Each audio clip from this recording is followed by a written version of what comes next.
Is Dan Campbell married? To the game. You know, right? Because I'm just imagining, like, every day. Like, just can you imagine riding the wave? Has he ever been just like, chill? It's cool. It's fine. Trust the process. Like, it's just gotta be every ounce in and every moment. Like, every fight probably means, like, it's over. You're the worst. Oh my God. This guy, so much. I know the players play hard for him and they love him and all that stuff, but God, after a while, I would think that'd be enough already. Well, he's going to be tested this year. Sammy P, this is BetSweats, BetMGM Network. Countdown to kickoff. It's time for the Detroit Lions. Let's talk about the Detroit Lions here. Now, they've been on quite the run. Let's increase the win number by 3. Let's do it again. That's what they've done the last couple of years. They go from 9 to 12 to 15-2 a season ago. They were the number 1 seed, get bounced in the division round by the Washington Commanders, which we can get into. Regular season, not a problem. They end up sweeping the division. They score the most points in the NFL. They average 33 points per game. The point differential, top notch. Like, there's nothing to criticize offensively. Now, defensively, they had a lot of issues, and some would say, hey, man, that's all about the injuries. Okay, we'll see.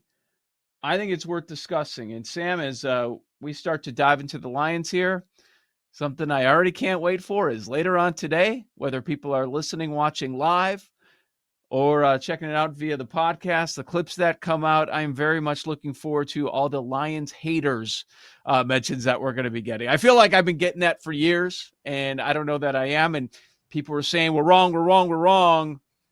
And last year we were like, okay, just wait until the playoffs. And then we wait until the playoffs, and they had a 5-turnover game. And that was a much earlier exit than many Lions fans were expecting. You could just feel it last year percolating. Mm-hmm. If you watch the Lions as closely as we did, you could tell at some point in an important game, they were going to play with their food and do something catastrophically stupid. It was inevitable. You can't keep hitting on 18 at the blackjack table and landing on 20 and 21. And they did it a bunch last year. Several times. The gambling, the aggressiveness, and the Lions fans ate it up. The problem with Lions fans is they don't know what success looks like for the most part. Think about it. I mean, since I've been alive, how many times have the Lions been very, very good? 2? They don't know how to handle success. And all those mouth breathers that were Lions fans last year that were telling us because they won the regular season that they were going to go to the Super Bowl and they were going to do big things. Anybody with a brain that watched them knew what was going to happen, but they ignored all that because they tasted promise, and hope tastes good. Promise tastes good. But then you start turning the ball over in the playoffs and you turn into mental mashed potatoes. And then Ben Johnson's calling up a wide receiver reverse to the backup left tackle. And then you can't run it in on 1st and goal at the 2. And then they just crumbled because adversity oftentimes during a season is good. You know, I remember Bruce Weber. This is a different sport, different time. But remember when Illinois was undefeated in 05? And they had that late game collapse against Ohio State where Matt Sylvester hit the 3 at the buzzer to beat them. They went nuts in Columbus. It was D. Brown, Luther Head, Darren Williams. They had their first loss, end of the regular season. That happened. And then in the Final Four, or the Elite Eight, when they had Arizona on the ropes and Arizona had that final play at the buzzer, Illinois knew how to defend it. They were ready for it. They were prepared for it because they had already been beaten by it. You sometimes need to go through some adversity so you're ready for it when the playoffs happen. And they come in, number 1 seed, home field, rookie quarterback, this layup, dead. Absolutely dead. And not only dead, pounded at home. I thought last year they had a really good triangle. Head coach, coordinator, OCDC. You're laughing. I'm still going. I could do this whole segment if you want. You could just sit out. I'll do this whole segment. I thought coordinator and coach-wise, they were outstanding last year. They were an A. This year, we don't know. And that's the real question that I'm trying to answer. How much of that was Ben Johnson on offense, and how much of that was the personnel that they have? We don't know that answer yet, but I imagine we'll find out really, really soon. Well, what about the other side of the ball, too? Let's not underrate what Aaron Glenn was doing. Almost all of the starters were injured, and that's why some people would say, oh, they're going to be fine now. Aiden Hutchinson's healthy. It wasn't just Aiden Hutchinson. Far and away, the most valuable player on defense, one of the most valuable players on that team. I totally get it, and he's going to be good to go. But a lot of those guys aren't healthy yet. That's the other thing. A lot of key cogs on that team. Well, maybe Thanksgiving. They're probably going to miss the first month of the season coming back from this or that. Got an ACL here. Like, it was remarkable. All the injuries piling up, they might end up hurting them for a couple of years, even though let's talk about regular season success. Okay, I don't think that's what really matters. So it wasn't just the coordinators. It was also a number of other assistants. Did you notice who the passing game coordinator is this year? No. David Shaw. They don't know how to pass with David Shaw.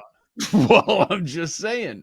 I don't know what John Morton is going to be. He's your new OC taking over for Ben Johnson, and you can criticize Johnson with his play calling and his trickery in the playoff game, and I get it. But how's John Morton going to be? He was a special assistant with this team a few years ago.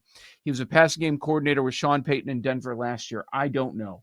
They promote Kelvin Shepard from linebackers coach to defensive coordinator. How is that going to go? I'm not quite sure. And let's not forget, this pass defense was putrid. So will a healthy Aiden Hutchinson fix all of that? I don't know. I don't know about that. We're talking about giving up, 224 passing yards per game. That was third worst in the league. So I don't think that secondary is completely fixed. And they are, Rakestraw is already out. It looks like he's done for the year too. Like, these injuries have not stopped.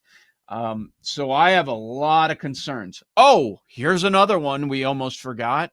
Ragnow. Yeah, retired.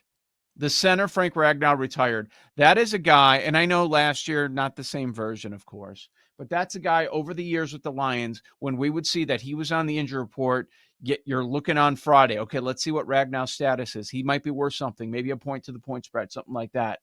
Because after quarterback, in many scenarios, if you got a good one of the most valuable positions on the team. A lot of bad, man. Here's more bad. Road schedule. Last few years, they have been very lucky. They have played in domes most of their games. For some reason, the schedule was soft. It's a tough schedule, and I'm just going to list off the road games, Sam. You start in Green Bay. Week 3, Baltimore Monday night. Week 5 at Cincinnati. The following Sunday in Arrowhead. Weeks 10 and 11 back-to-back at Washington, at Philadelphia. Week 15 at the LA Rams. Last 2 weeks, tough divisional matchups, I think, at Minnesota, at Chicago. Those road games are brutal. Win total, 10.5. Juice to the under. So I think they're more than content with this position at 10.5. Public's probably going to take the over. Sharps have taken the under. They could win 11, though. I mean, they could go 11-6 easily, but the path is much tougher. Here's what I wanted to talk about. Not win the North, not win the NFC, not win the Super Bowl. How about the playoff market? People probably thinking right now, well, what's the yes price? -300, -350? Nope. BetMGM has -200. Doesn't that look really easy to just lay -200 and parlay that with other stuff and just that's your North Star? That's your home base if you're going to build a parlay, a playoff parlay. Oh, I'll put the Lions in. I'll put the Ravens in. I'll put the Bills in. And I'll put in the Chargers. But a lot of those playoff parlays, I believe, are going to start with Lions because they are the best team on paper in the division. But be careful. I think Minnesota's 53-man is better. I've talked enough about that. Green Bay should be better. Chicago should be better. Have they closed the gap enough, though? We'll see. But I have not made a single bet on the Detroit Lions. Here's the one thing I was thinking about. Actually, not thinking about betting, but just thinking about overall, because I have McCaffrey, offensive player. I talked about this a lot last week. I bet him 25-1 in Vegas, and I've added some 22-1 on McCaffrey. My big fear from my McCaffrey bet is that the new OC, John Morton, just starts streamlining Jahmyr Gibbs. And Jahmyr Gibbs touches the ball 400 times in the regular season. And we actually had a guest on about 3 weeks ago that talked about this, who said Morton is thinking about using Gibbs like the Chiefs used to use Priest Holmes, like the Titans used to use Chris Johnson. Just get him the ball and get the bleep out of the way. If that's the case, Jahmyr Gibbs could have a monster season and ruin all my McCaffrey tickets for OPOY. But are they really going to just take David Montgomery and just cast him aside at this point? That's what's been, as far as props wise, that's what's been going around in my brain. So David Montgomery, the rushing total is 725.5. He's never had under that. His years in Chicago, his last 2 years here with the Detroit Lions. The one that I kind of gravitated towards was David Montgomery rushing touchdowns. That's at 8.5. So Gibbs, we know, used so much in the passing game, but they have a rushing touchdown number on Gibbs at 10.5. And we know Montgomery has been the vulture with Ben Johnson, no longer there. 8.5 for him. His 2 years in Detroit, Montgomery goes 13 rushing touchdowns, then 12 rushing touchdowns. He played in 14 games in each year. Man, even if Gibbs is the main guy, I still think Montgomery goes over that touchdown number. We'll ask Will Brinson about this, who covers the NFL for CBS. Curious to find out what he thinks about how they're going to split this backfield, because we don't know. There's no sample of what John Morton will do as an offensive coordinator. But I look at Gibbs, his first year as a rookie, 234 touches. Last year, 302. He's 23, dude. He's in the prime of his career. These are usually the years where you get fed.